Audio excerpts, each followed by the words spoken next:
ಮದ್ವೆ ಬಗ್ಗೆ ಸ್ವಲ್ಪ ಯೋಚನೆ ಮಾಡಿಯಲ್ಲ.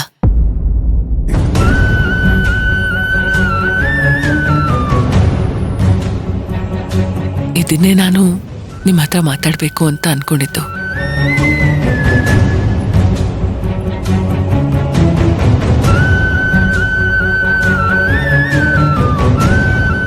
ಅಲ್ಲ, ನಾನೇನಾದ್ರೂ ತಪ್ಪು ಮಾತಾಡದ್ನಾ? ನನ್ನ ಅಭಿಪ್ರಾಯನ ಬಲವಂತವಾಗಿ ನಿಮ್ಮೇಲೆ ಹೇರ್ತಿದ್ದೀನಾ? ಛೇಚೆ, ಹಾಗೇನಿಲ್ಲ. ವಿಷಯ ಸರಿನೇ ಇದೆ, ಆದ್ರೆ ಮನ್ಸು ಸರಿ ಇಲ್ಲ ಅಷ್ಟೇ.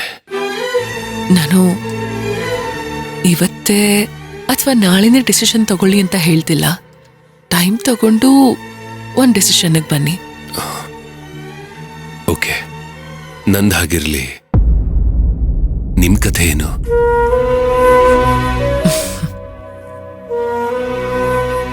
ಅಂಥದ್ದೇ ಏನು? ಅದ ಹಾಗಲ್ಲ, ನಂತರ ನೀವು ಒಂಟಿಯಾಗೇ ಇದ್ದೀರಲ್ವಾ?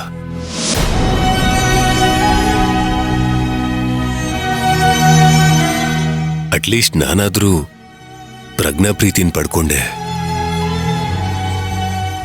ಆದ್ರೆ ನೀವು ಆ ಪ್ರೀತಿನ ಪಡ್ಕೊಳ್ದೆ ಮದುವೆ ಮಾಡ್ಕೊಂಡು ಮೋಸ ಹೋದವರು.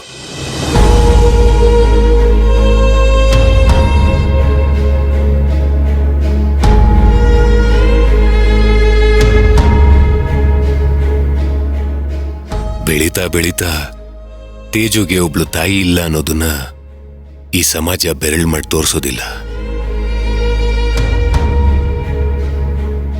ಆದ್ರೆ ಅನು ಒಬ್ಳು ಹೆಣ್ಮಗಳು.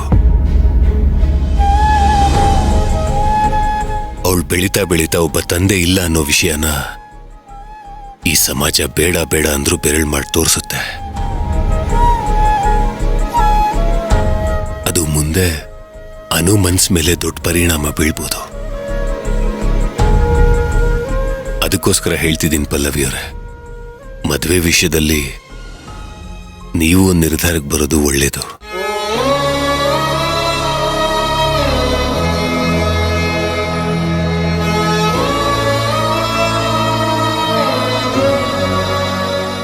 ನೋಡಿ, ನಿಮ್ ಹೆದರಿಕೆ ನಂಗೆ ಅರ್ಥ ಆಗತ್ತೆ. ಆದ್ರೆ ಪದೇ ಪದೇ ಜೀವನದಲ್ಲಿ ಮೋಸ ಆಗೋದಿಲ್ಲ. ಒಳ್ಳೆ ಹುಡುಗನ್ ಹುಡ್ಕೋ ವಿಷಯದಲ್ಲಿ ನಿಮ್ ಮಾವ ಅತ್ತೆಗೆ ಇಬ್ರಿಗೂ ನಾನ್ ಸಪೋರ್ಟ್ ಮಾಡ್ತೀನಿ.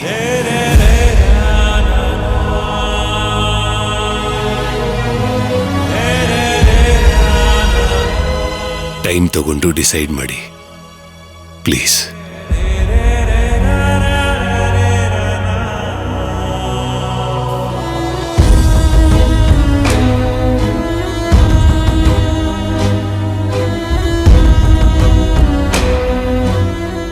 ಸಾರಿ, ಲೇಟ್ ಆಯ್ತು.